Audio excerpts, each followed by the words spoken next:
This is a halogen bar. There's, I think there's maybe 5 of these now in North America. There's a lot of really cool things about this. And it looks really cool when it's brewing. There's really only one thing that makes it completely different from any other brew process, and then it has a flatline brew temperature. So.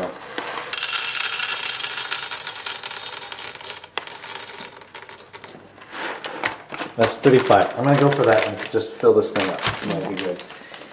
So 3 cups would be 12 ounces. I'm going to put the water all the way up. And we actually won't have all of the water come back down because the coffee itself, of course, as well as the filter will retain some of that. So the lid is also conveniently the place to put that. Okay. Now you gotta see this. This is where we keep the filters. And this is in the fridge. Where you should too. Oh. Why is that? We just don't want it to dry out. Okay. And we don't, even keeping it moist, you don't want it to get hot or warm. You don't want bacteria growing on it. Yeah. Just because you're using a sock, you don't necessarily want it to taste or smell like a sock. Yeah. Well, to each their own, I guess. We don't judge. There are socks and there's socks. So this has a spring and then a long piece that essentially makes it so this chain can hang down, hooks on the end. It's like that Bowden one that we carry now. And this will end up there, but what I'm going to do first is pour some water to heat this up. Okay. And this is about maybe 14-15 ounces of water that will go in here. Is this metal? The bottom is. Yeah, it is. I'm not going to use this water because I'm basically using that just to heat this. Okay. Because this is probably cooled about 10 degrees, just right in that pour. Okay. Which is quite a lot. And so now that that's heated, go ahead and put this here. And you can see, even though this is pretty hot water, it's still going to take a couple minutes to get up to temperature. Need to turn the power on. It's like a fine drip.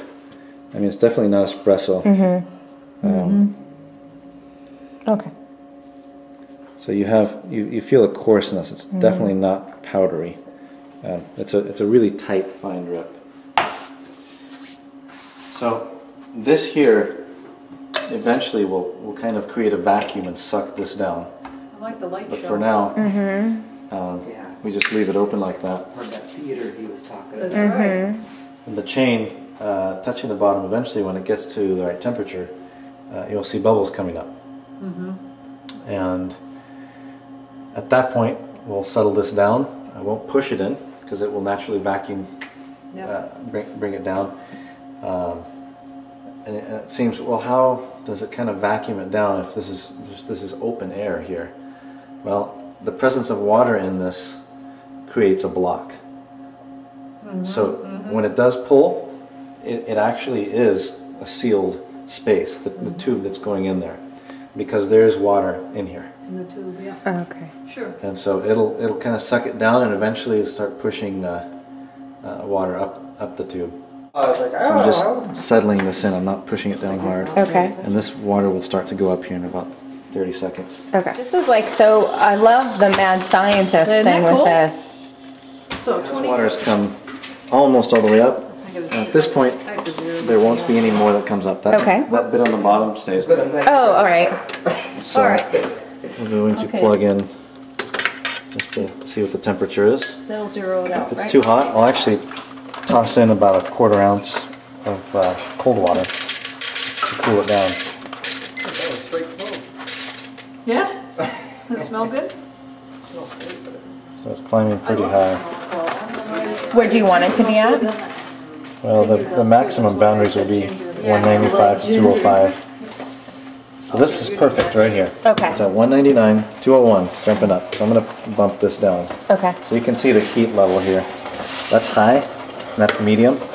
And you might say, cool. What does high and medium mean?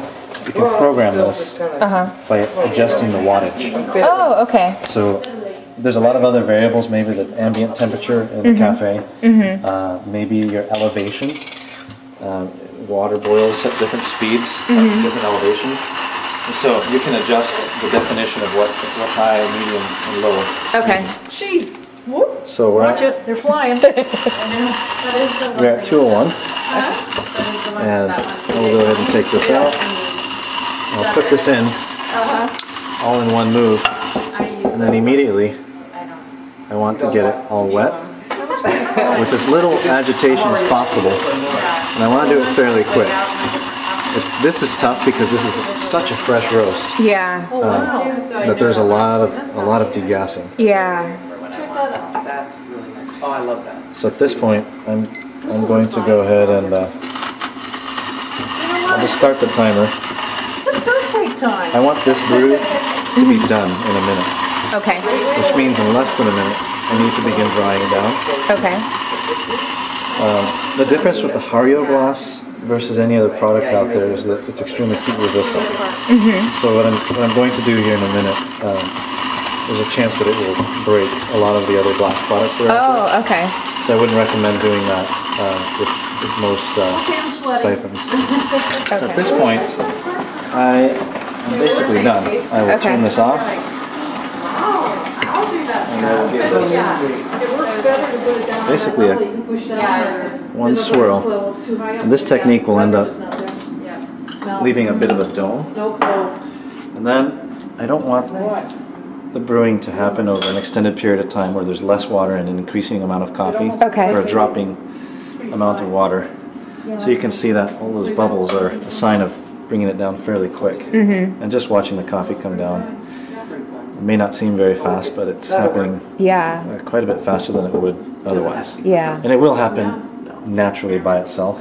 Okay. Now, why are you putting that? Or did I just miss that? This is just to expedite the rate at which the water is drawn down. Cooling the lower chamber essentially makes the vacuum happen faster. And again, there's no reason to rush it other than you know, we had a flat line brew temperature, and then we also want to have a more defined That is cool. end point when we finish the brew. I see. And so that doing that temperature differential is where you could break glass.